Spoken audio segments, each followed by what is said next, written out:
To do that. Welcome everybody to the Edge Rowing Podcast. Super excited today to say that our guest is Finn Hamill. Finn, obviously, most recently is, if anybody's kind of been living under a rock, has been causing some chaos in the Henley scene. Beat the Olympic bronze medalist, the Olympic silver, the Olympic champion, and then also won the double. World Cup medalist, under 23 medalist, but relatively newer to the international rowing scene, especially compared to the people he's been beating and competing against. Also, uniquely, I think, kind of coastal rowing world champion as well. So I'd love to hear a little bit about that, Finn. But yeah, Finn, thank you so much for finding the time to chat, and I'm excited to hear more about your story. Yeah, no, thank you very much. Awesome, awesome, cool. So Finn, what would be good to understand is just what got you into rowing? What did the start of your rowing journey look like? My dad was a former New Zealand rower, and so I sort of always had the feeling I was going to give rowing a go at some point, from a pretty early age. And so when I got to high school, they had a rowing program, and when the Learn to Row started up, I chucked my hand up and sort of went from there. Nice one. Nice one. So, okay, like how were your first few sessions in the boat? Did you feel I don't know, like if your dad had that success, was there maybe any kind of like pressure to do well in it, or was it quite a kind of relaxed start maybe, or anything in between? It was pretty relaxed. Actually, it's funny. Dad actually didn't want me starting because I started at around 14, my first year of high school, and he was kind of against that at first. He wanted me Really? to wait till I was a bit older, so growth and stuff. He was a little bit concerned about. Like, he didn't start rowing until he left school. Um, and so yeah, a little hesitant at first, but it was pretty relaxed, and it was a very small rowing program, so it wasn't some of the high schools in New Zealand, they go pretty crazy with the training volume and stuff for these kids, Mm, but it wasn't it was very yeah it was small what we were doing. nice. What was motivating for you? Like, what did you find enjoyment in? I think just the group of people that we had, and I think that happens in every program. You just create quite a close knit group of friends through rowing, and so we had the same sort of group who went from under 15 to under 18, and it's that was a big part of it. Just the enjoyment of what we were doing, and we had a little bit of success, a lot of fourth places as well, going through that the school rowing. But it was just a lot of fun. Nice. Okay. So when did you clearly you've gotten to such a high level now. Um, was that early part of your journey still very casual and kind of you're still maybe being competitive, but maybe a little bit less serious? Like I'd like to know when did things start to develop into, you know, more of the kind of elite side of it? Yeah, well, I mean, we were always like chasing the win. Like we always wanted to win Right. races, but it obviously didn't always happen. I got a what was it? I think I got silver in my first Mighty Cup, which is like the New Zealand Yeah. nationals for school rowing. So that was really cool. But the big one we were always chasing was our quad, and we got. Oh, I don't even think we made the final in under 15. I lost my blade in the heat, Oh and no. snapped an oar, so that took us out of that. But What was it? A through the crab or rest of it, something? I think it was raining, and it just slipped out of my hand, and next minute Ah, it was wrapped around the rigger. no. um, yeah, learned that lesson, and although I have done it once more actually in coastal, but um, yeah, we kept getting fourth place like every year, and then finally got the gold medal in under 18, which was pretty cool. So yeah, always sort of quite competitive and well trying to be up there in the field. And it wasn't really till after school actually that I probably sort of yeah, took off into being a little bit more dominant, I guess, like within my age category and field. Um, yeah, lots of I guess smaller medals and that back at end of the A final, and then but started sort of winning stuff after school. So, okay, when you were in school, were you maybe often people that are at your level were doing a little bit extra or they're taking it a bit more seriously? Were you entirely in that club kind of program and system and not trying to do anything more ambitious? Uh, yeah, no, I guess yeah. When I did leave school, there was a lot of like the systems I guess they have for like the feeder system up Right. to the high performance level in New Zealand was sort of changing a lot as I was leaving school. So they used to have the RPCs, regional performance centers, where athletes would basically go if they were that higher end of club and sort of trying to get into the elite team.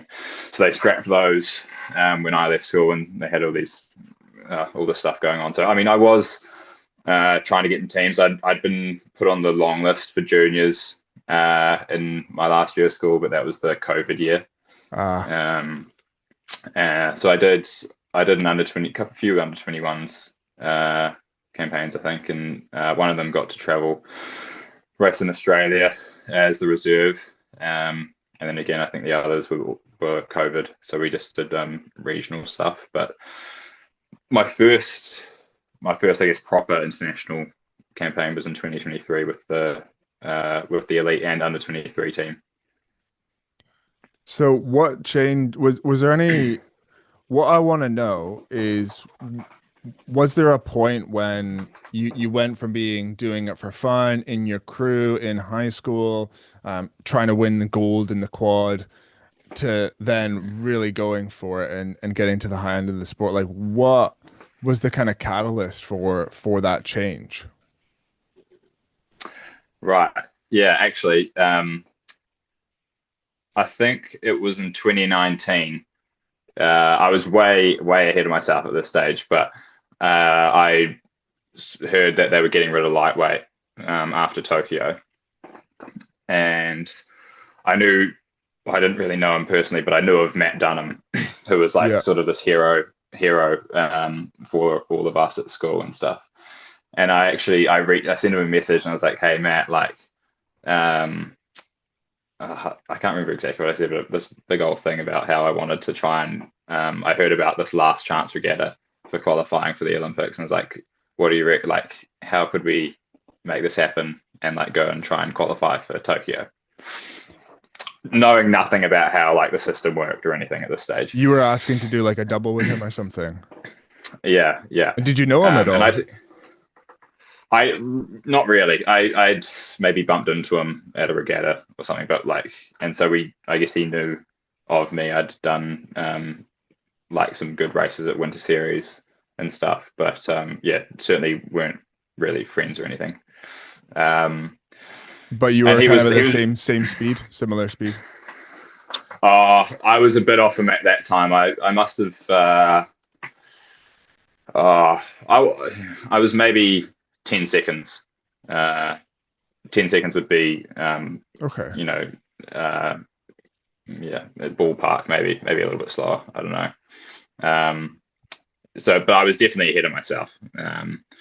And he sort of told me how it works and how you gotta, I guess climb the ranks, and that was probably unlikely that would get sent there and stuff. And we actually did end up going for a row, and I mean it felt brilliant to me.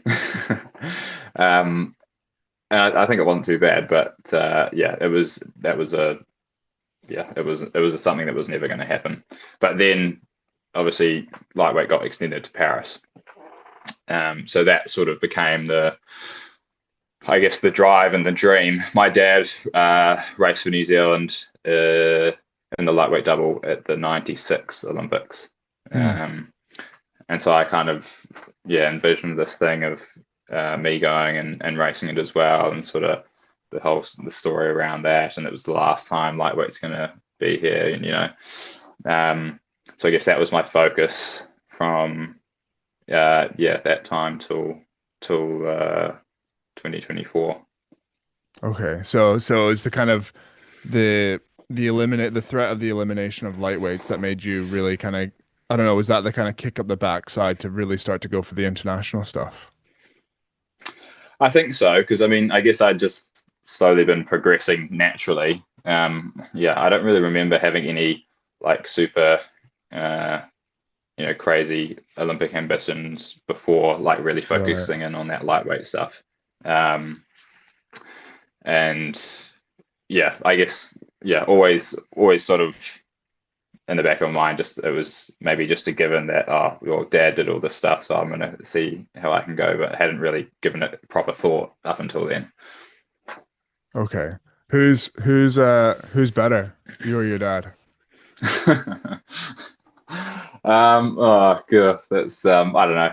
He's he's a lot crazier than me. All right. But I think uh, I mean I've probably beaten him on a couple things now, but I mean he's rode an ocean. Well, I don't think I'll be doing that. So he's got that Fair. over me. Fair enough. Fair enough. Okay, okay.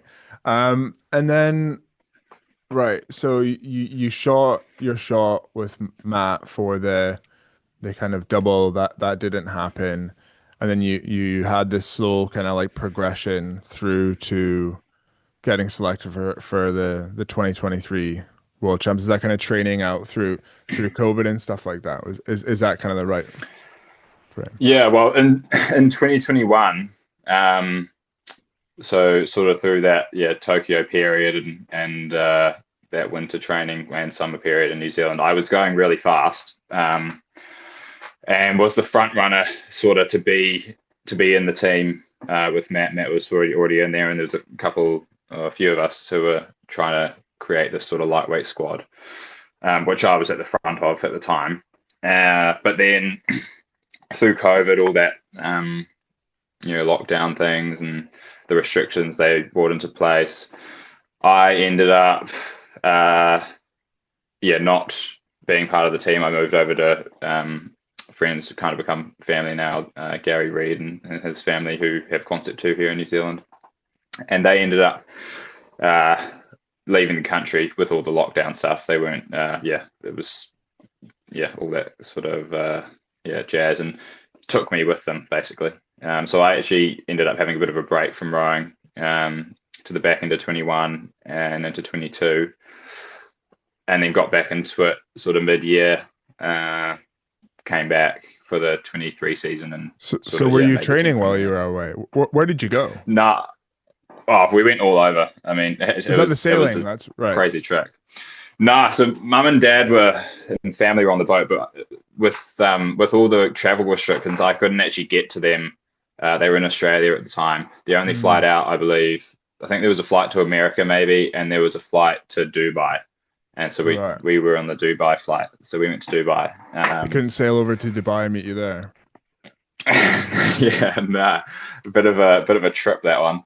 Took them, Yeah. I think, another well, what was it? It must have been like 3 years till they made it to like Africa from that point.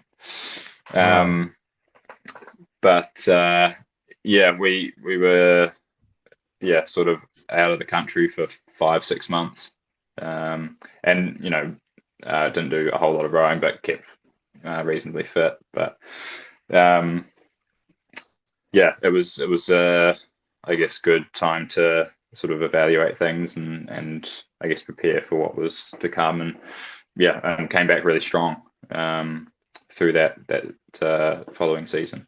Quite a big break at a time when a lot of people are really hitting the gas with their training and their development. What were you, maybe like 19, 20? Is that right? 21? Yeah, I turned 19. I was 18 when we left, and I turned 19 just before we came back. Yeah. So yeah, I mean, with everything that was going on at that time, rowing actually sort of did become this bit of a question mark. It was still definitely like I really wanted to be in Paris, but it was so I don't know, it was so crazy. Hmm. Just looking back, there Hmm. was so much uncertainty and all this stuff going on. Um, and so yeah, it was just trying to figure out what's happening here. And then sort of as things started shifting back to, I guess, normal was, when sort of got back into things. Nice, nice, nice. Okay, so talk me through like what was the selection process like for getting into that 2023 squad? Basically, I did it all. Well, although actually I got my 2K down that season, but basically there was a trial regatta where if you got a certain placing in the single, you would get an automatic trial. Um, they've switched that now to 2K erg base, which I would never get, but I did make it down to a 612 as a lightweight, Nice. which was the benchmark. Can I Basically. ask what was the kind of like top end erg scores? Is that hush hush? Um, I'm not sure. I can't remember what Matt was better. And there was, so out of the three of us, there was Matt, myself, and Chris Stockley, and that was basically the order. Matt was the fastest on the erg, and then me, and then Chris. But I actually can't remember what Matt's PB is. It's Okay. under 610. But I can't. Yeah, I'm not sure. All right. What sort of jump was that? Like, what was your 2K at before? I think my best had been I'd done a 616 before leaving. Okay. So yeah, dropped a dropped a split. Pretty decent. All right. All right. So, okay. And then you from there the team was formed and you were in the, correct me if I'm wrong, you were in the single for the 2023 World Champs. Is that right? No. Yeah. So basically they were. The deal was they'd take the fastest combo in the double was going to go race, and then the third person would be a reserve single. And the deal was, for me at least, if I was I really wanted to go to the under 23 World Champs in the lightweight single. But basically the deal was I'd only do that if I was the reserve single. Okay. Um, so there were a few things that went on there, but basically got my wish of being able to do that, but I wasn't then in the double. Okay. And you're right. Okay. Would you have chosen, like, if you could have been in the double and missed the under 23 single, would you rather have gone for that, or would you rather have done under 23 single and then be the spare for the World Champs?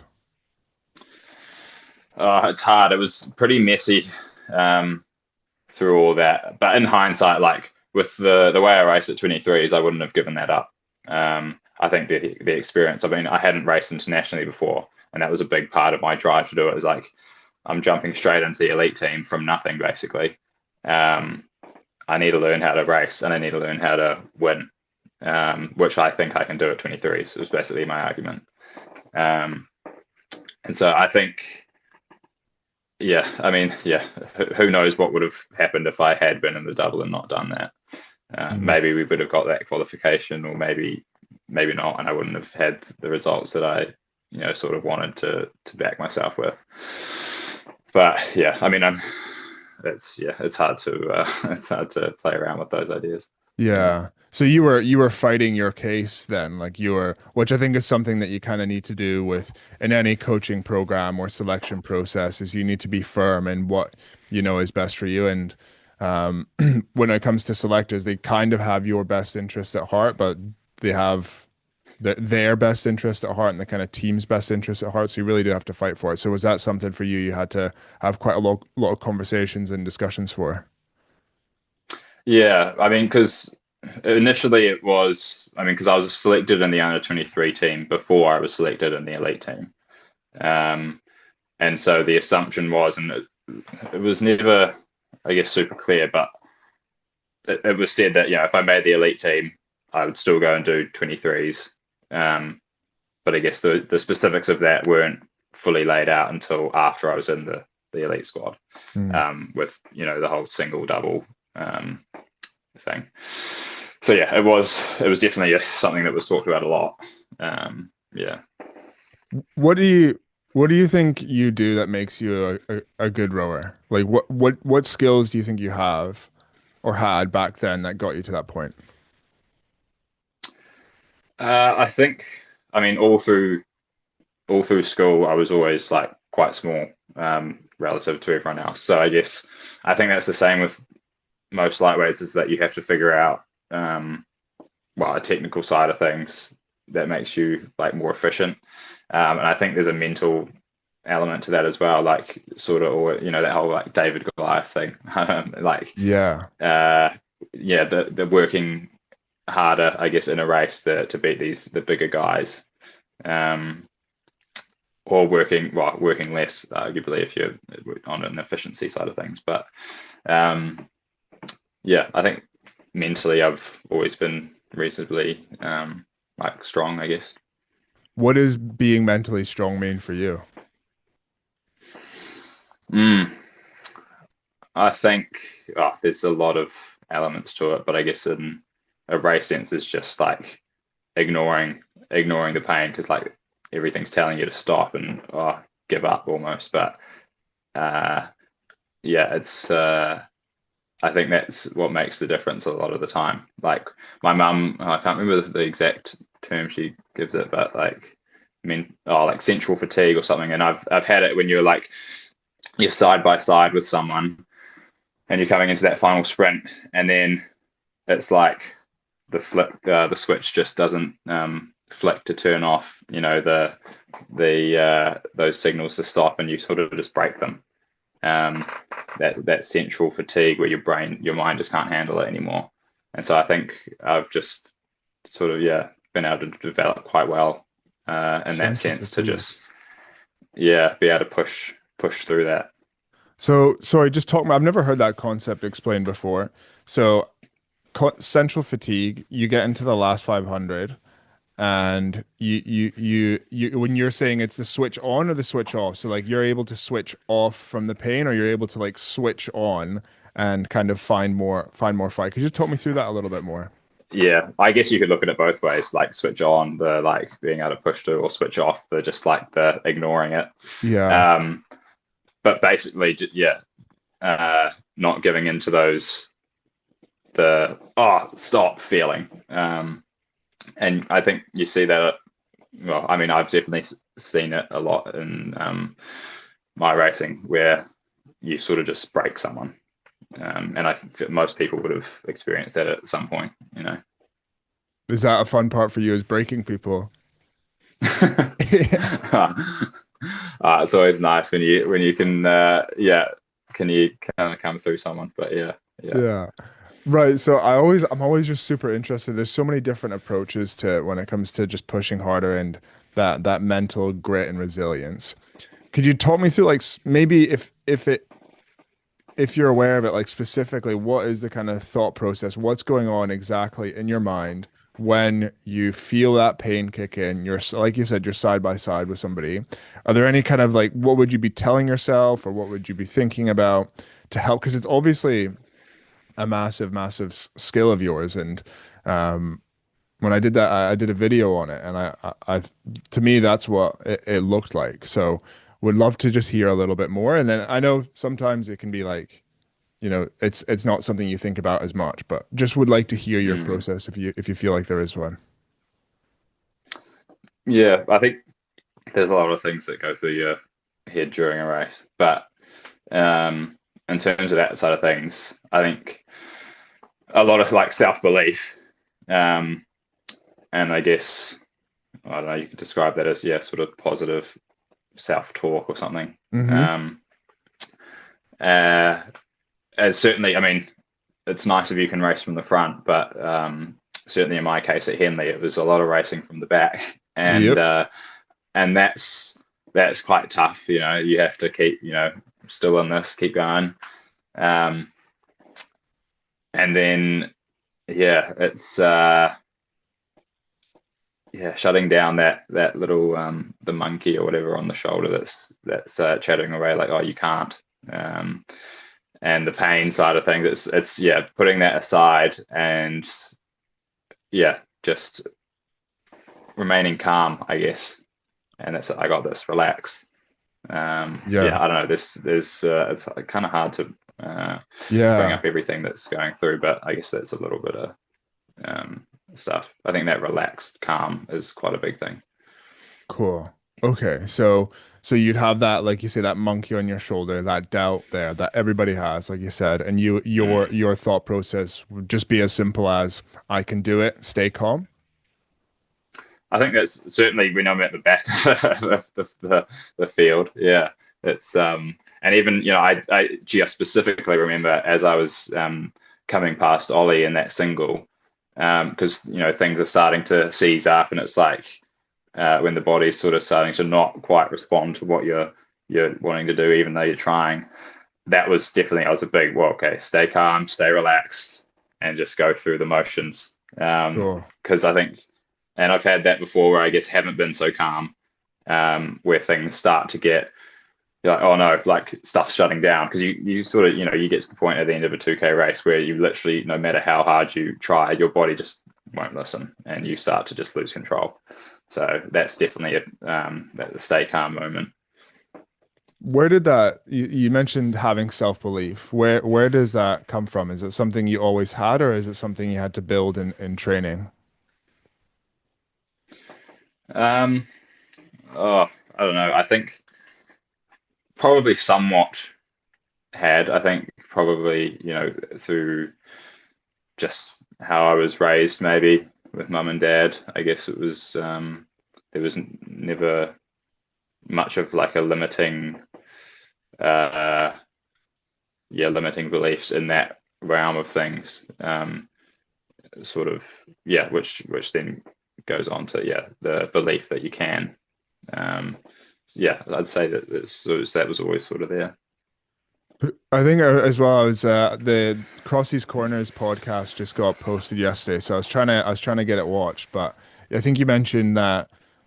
So obviously your parents were they kind of big idols, for big inspirations for you? Is that right? Or Yeah, I yeah, mean, on the rowing side of things, for those, I mean, yeah, my dad rowed the Atlantic in the first race, which was in 1997, and so I mean that was well before my sort of time of any memory. I mean, I was born in '02, so mm, but when I was at school, he did a lot of sort of keynote speaking stuff, and he did a tour of New Zealand at one stage where he brought the rowing boat that he did the crossing in sort of around the country, and he came to my school at one stage. So I mean, and I remember that quite vividly. Like it was quite cool having dad did it sort of talk embarrass about you? what he did. No, I thought it was quite cool. I mean, I Yeah. was at a very. It might have been different if I was at a really big school where you don't know everyone, but it was. I mean, there's like 100 kids, so Oh, nice. um, so yeah, that was quite cool. And then my mum was into triathlon when I was probably around 10. Um, she got back. The world champs were in New Zealand, and so her and her sister started training and managed to qualify and race at that. So she became a age group world champion. I think it was 2012, or maybe it was 2013. So that was also, quite a cool stage of like sporting stuff that was going on, and I got into doing a bit of triathlon with her at the time, and yeah, so yeah, certainly come from like a sporty sort of background and upbringing. Nice. That's awesome. Awesome to hear. Was and then I think you mentioned your one of your rowing idols was Joe Sullivan and Yeah, yeah, yeah. and pretty cool to have now like met him and quite good friends, which Oh, is which cool. is cool. I'm desperate. Yeah, Can you put in a good? I haven't actually asked him, but can you put in a good word for me to get him on the podcast? Because he was one of my. I'm I'm not short, but I'm like 6 foot 6'1". But I remember when I first started rowing in 2012. I was just like, how tall do you need to be good at rowing? Like Googling it and stuff like that and checking yeah. anybody that looks short. I would look up their height and I found Joe Sullivan, 5'10". I was like, yes, it can be done. So I would love to just hear. I've heard him talk a couple of times. I'd love to have him on. But anyways, like, what was it about him that was inspiring for you? Maybe instilled some belief, but then also like I didn't know you were close with him. So I'd love to hear just anything you think about him that for those that don't know, Joe won gold in London in the double. Great race to go and watch. But yeah, we'd love to Mm. hear like what do you think about yeah, what do you think it was that got him so fast? I mean, there's a lot of things. He's very mentally tough. He's got that, like, he can just turn it on, you know.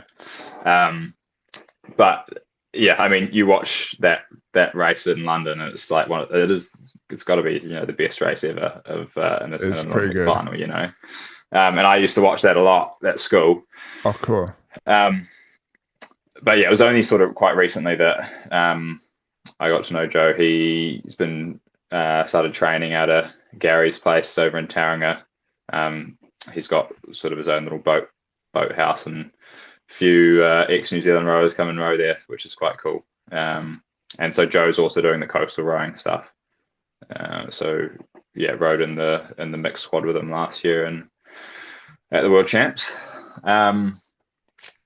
Yeah, I mean, he's just very very driven, very strong-willed guy. I mean, again, people talking about, I guess the whole 2K erg thing, and that to be, the best, you got to have whatever number. But I don't think Joe ever broke 6 minutes. But just like very technically efficient through the water, and just that's a very strong mind. I mean, you watch that race, I mean, coming from wherever they were at like 500 to go to rowing through everyone, it's like insane. Yeah. I'll try and link it in the description if I remember. But yeah, awesome race, inspiring race. Um, Mm. okay, out of curiosity then, like just roughly, like what's your kind of 2K roughly around the time you were doing the kind of Henley stuff? It's sort of between 6 and 6:10 in the Okay, range. somewhere in there, Yeah, somewhere in there we can have yeah. a guess. Yeah, because I think I heard someone talking about how, mindset wasn't that important for it. So how much this is maybe kind of quite an open question, but how much of your speed in rowing comes down to mindset as a percentage? It's hard to equate exactly. I reckon it's higher than most people would think. Like it's hard to say 50-50, but I almost feel like 50-50. Like, because I've done some crazy things where, the other 50 being the training and stuff you do. But my training side has definitely been lacking, but I've still been able to manage these results, which, I mean, it comes down to more than just the mental side of things. But I think I think it's a pretty big element. Um, It's yeah. exactly what Justin Best said. Who won gold in the four. He said exactly that 50-50 mindset and then training, but mindset obviously drives everything. Is there anything Mm. that you do? So it's good to have those tactics in a race of the that you were talking through. So that's super valuable. Like grateful that you're sharing that.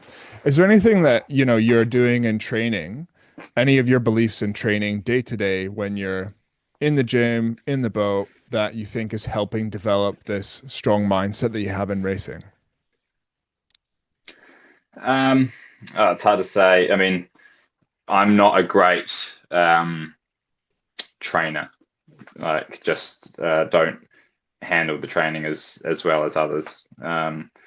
I guess maybe that's part of, it's quite hard for, I mean, it's hard for everyone, but I just, yeah, struggle with the load a lot.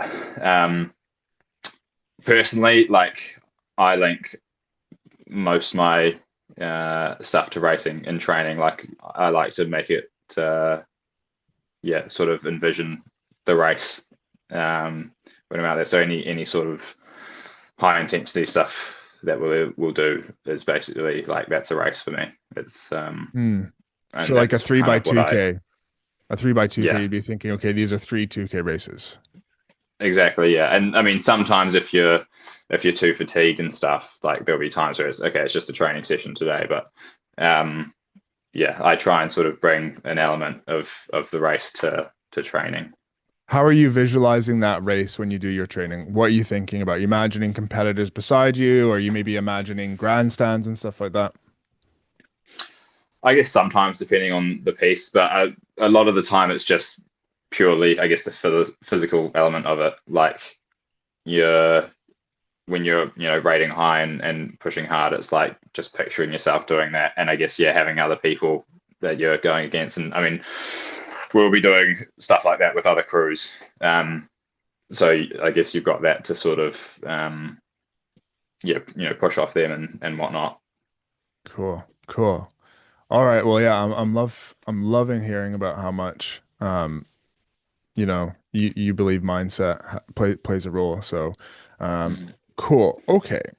So you like going a little bit more back to actually no, one question I had before we kind of move on. New Zealand, so many competitive, relatively short rowers like Matt Dunham, Robbie Manson, Joe Sullivan, Nathan Cohen, yourself now.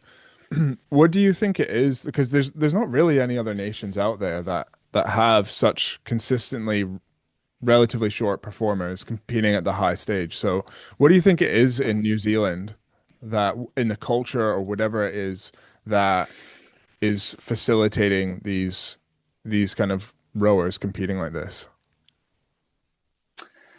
Yeah, it's a good question. I actually think I saw you mentioned that sort of somewhere on something before. Um, but yeah, I don't know. It's because it's certainly not. Yeah, they don't go looking for short people. That's for sure. Yeah, yeah. um, but yeah, it's sort of there have been a lot who've come through, and I guess maybe just the nature of New Zealanders, although it's not just a Kiwi thing to just be like that driven and like the mindset of I can do anything's possible sort of thing. But those guys, I mean, the likes of Joe and Matt and Robbie, I guess is relatively short in the scheme of Mm, things as well. But I mean, you got the guy. It's like the Sinkovich brothers. I mean, yep. they're relatively short compared to all their competitors as well. But I mean, they've done insanely well. Um, but yeah, it's hard. I guess it sort of comes down to similar sort of things with the lightweight rowing. When you're shorter, even if you are heavyweight, in Joe's instance, I'm sure there was a lot of stuff similar in terms of any lightweight who's had to figure out how they could move a boat better, um, push themselves harder than the rest in order to be up with the best. Hmm. And it's certainly, yeah, I mean, I know in Matt's instance, it was his life was not made easy. The opposite in terms of dealing with the system to get things done, and I think a lot of that did come down to his height. I mean, yeah, I don't want to say too much on his behalf, but I know Joe got a hard time as well. Um, so it's yeah, who knows if just yeah, fighting for what you think is possible when others are sort of uh, saying otherwise is a part of that. I don't know. Mm. That kind of David and Goliath thing you're mentioning at the start, Mm. which yeah, maybe as well like being New Zealand being left off of world maps has something Yeah, to do. I'm now looking at my world map and I can't see New Zealand on it. yeah, that's a funny one. That happens surprisingly large number of times. Okay. So, what are your thoughts on lightweight rowing getting removed? I think it's pretty sad. I mean, I never was going to go any further than Paris with lightweight because it became quite difficult um, in terms of managing that weight and staying there. Uh, but it does. It's pretty sad to see when it's like one of the biggest fields, that lightweight double, to then this year there being like two entries or three entries or whatever. It's like it's yeah, it's tough to watch. But I mean, it's cool to see. I mean, I was racing in the heavyweight double this year with Ben Mason, and I think we managed to podium Varese and Lucerne, and both times there was I think there was four lightweights on the podium, and Varese and two of Yeah, us in Lucerne. So it's cool to see that people are kind of carrying on and going up. that's why I say you guys have shot yourself in the foot by beating all the heavyweights. We need Yeah, our own category so we can be competitive, but we could still beat all the heavyweights. yeah, yeah. It's a tough one to try and argue now. Well, yeah. Somebody like me, I would have always preferred there to be a a short category because I'm relatively short, but relatively like heavier and stuff like that. So, Mm, but anyways, just kind of stupid tangent. yeah, Um, okay, so right, 2023's, and then you didn't get the chance to qualify for Paris. If you're okay going into that a little bit, like what was that time like? I can imagine it being relatively difficult. yeah. There was a whole lot of stuff that went down. So I ended up getting sick after the under 23 Worlds, and yeah, that basically was the end of the season for me. Although I had 2 weeks off, and then sort of got back into training and was seemingly getting better. Although the first week was the warning signs were sort of flashing. I'd go out and do a 4K paddle and come back in. And then that afternoon, it was just like, oh, I was dead. It was like the biggest training day sort of Mm, feeling. Um, but that sort of went away by the second week and sort of got better and better. But then after sort of 3 weeks, maybe, then I just sort of worse and worse. And that was as we were coming into the World Champs. Um, and then, yeah, kind of went kaput from there. During the racing, I just like body would just give in, just couldn't go for 500 meters and then nothing. And then the further the racing progressed, I started getting these sort of more and more, I guess, negative symptoms. Got funny feelings in my chest pain, and just struggling to breathe and stuff. And it's like, man, this is, and just my body not responding. Um, but yeah, wasn't given a sort of a medical out to racing, which was, yeah, it was sort of a weird time with things. But at the same time, looking at trying to, I still wanted Paris, and I felt like at this moment, this was sort of before the semi-final, where I was trying to, okay, like I probably shouldn't be racing here, guys. But this decision was sort of on me. And so, for someone who's, I guess, heard stories and about how things work, it's like, well, if I don't do this, I'm probably like, that's probably me done for Paris. So I went out and raced and just, again, nothing. D final or whatever it was. And at that point, it was just like, okay, this is, this hmm is dumb. So I withdrew myself. Uh, and, then fast forward to coming back to New Zealand, had a month or so, maybe 6 weeks off, and started training back in New Zealand, but again, just couldn't handle it.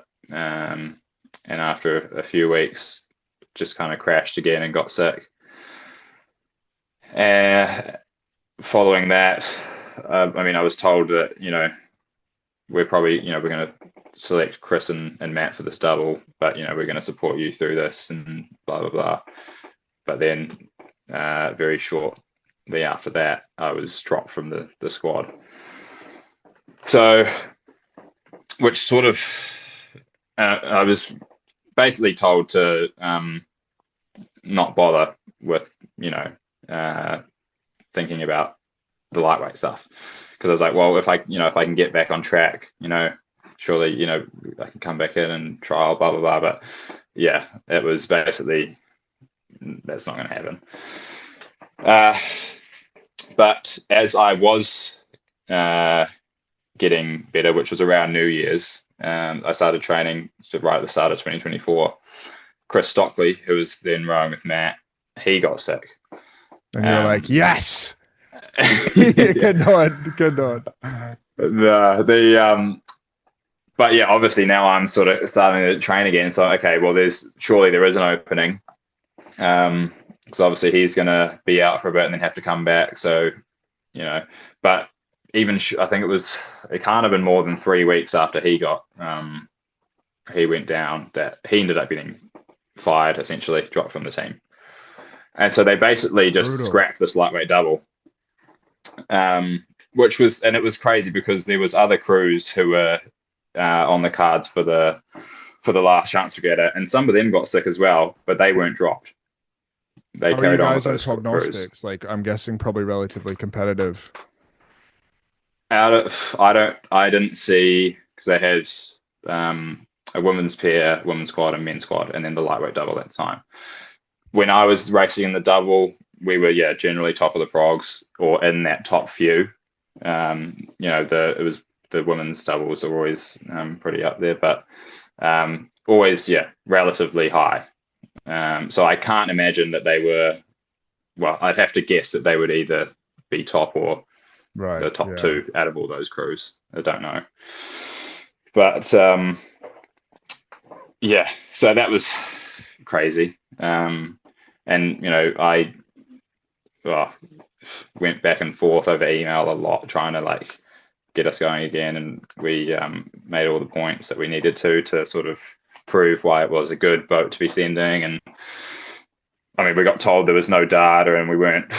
Basically, they couldn't send us because why would they send a boat that was, I think my weight was an issue for them because I'd had some issues initially managing my weight because I guess, I was always naturally lightweight. When I came into the program, more training, my weight suddenly kind of shot up. And so it took me a while to learn how to manage that.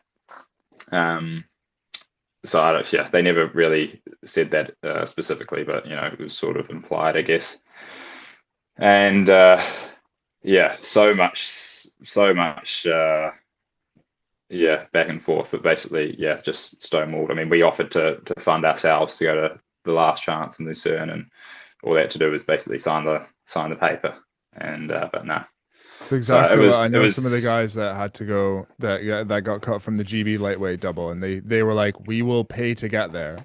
Like, can you just sign?" And they wouldn't do that as well. So Mm, yeah, it was crazy. And I mean, I don't know. It was weird because I mean they were sending these quads, so they hadn't had a men's or women's squad race at the World Champs in 2023. So there was way less data on them.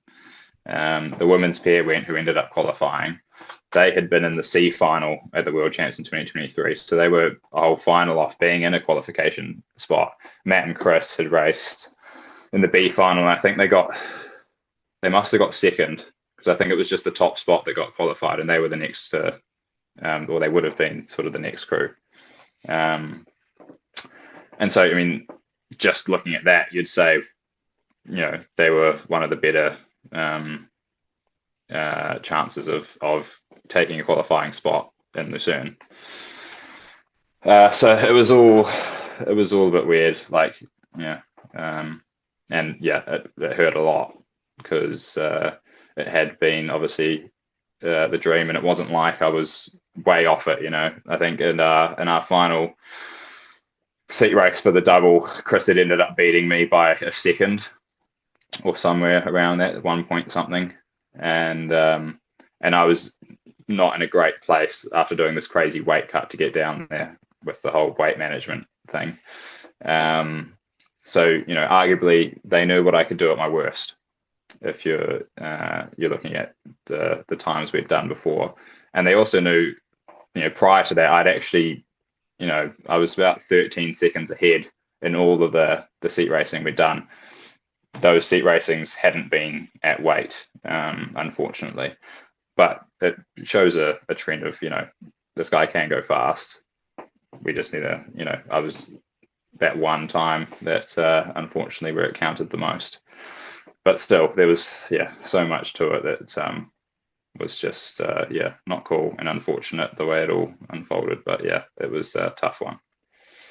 what advice would you give to yourself? Like if you could go in a time machine and just say, "Hey, blah blah blah blah blah," to help yourself maybe deal with that. Like, what would you say? In terms of how I could have changed the outcome of that, or Yeah, just dealt with it. anything, I guess. If you could just go back and say anything at all, like what would you say?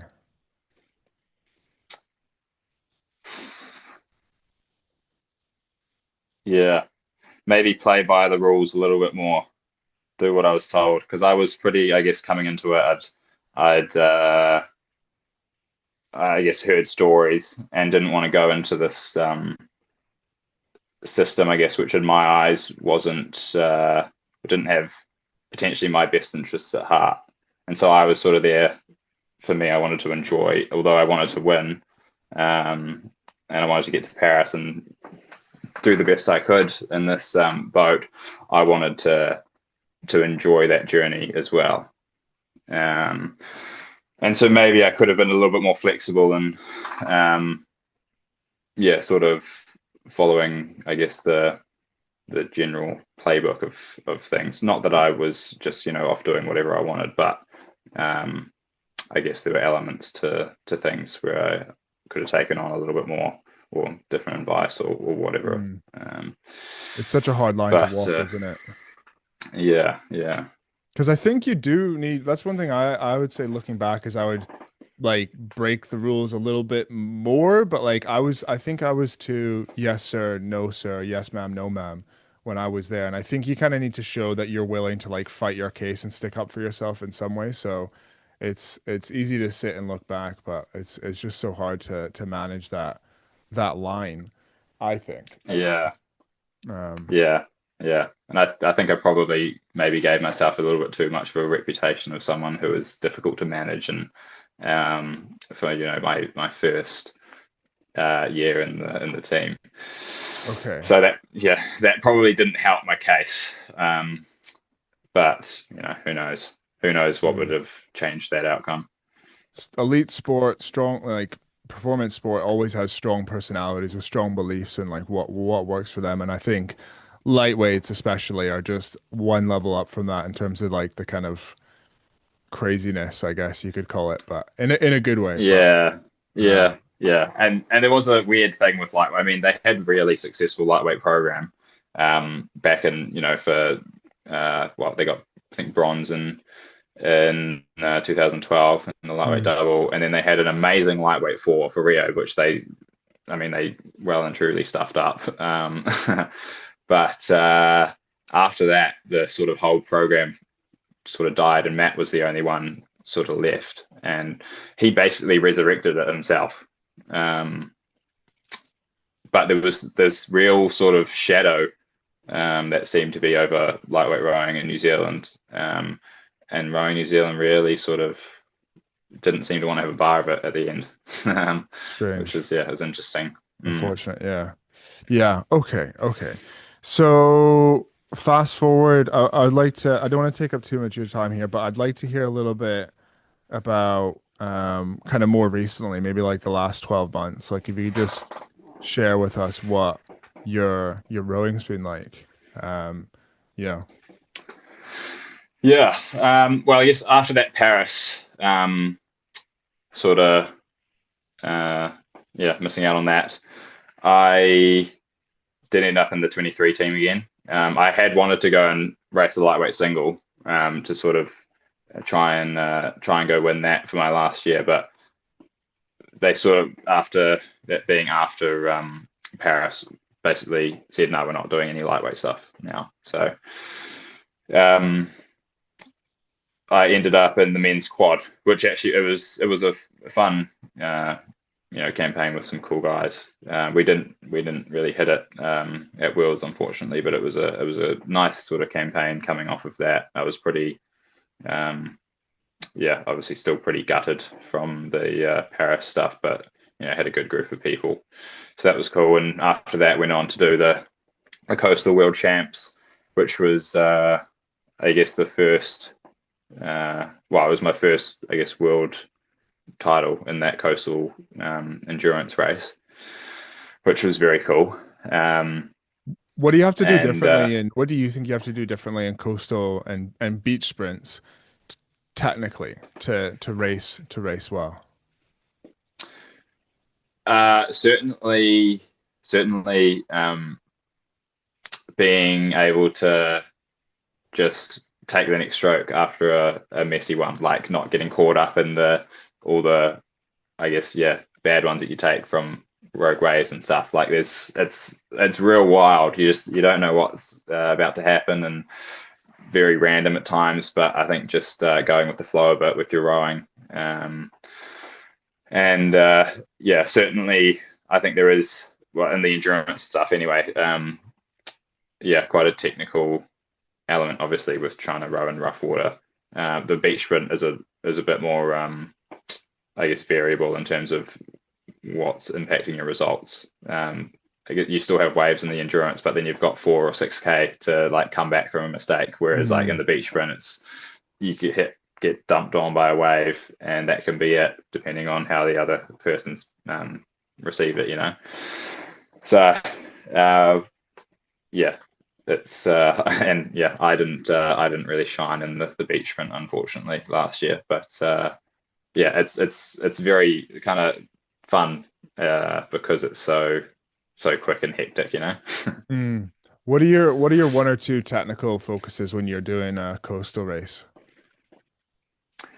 uh, I guess trying to stay as relaxed as possible, not too relaxed as I found out because in the men's double final with Matt Dunham, 100 meters in, although it was got splashed by a wave and or slipped out of the hand, and it ended up getting spun around and actually came out of the gate. Just like high Um, school again. yeah, didn't snap this time. I mean, I saw the big turn as it kind of Oh went no, under the yeah, that's water. when you know. That yeah, but it ended up breaking the gate or breaking out of the gate rather than the oar snapping.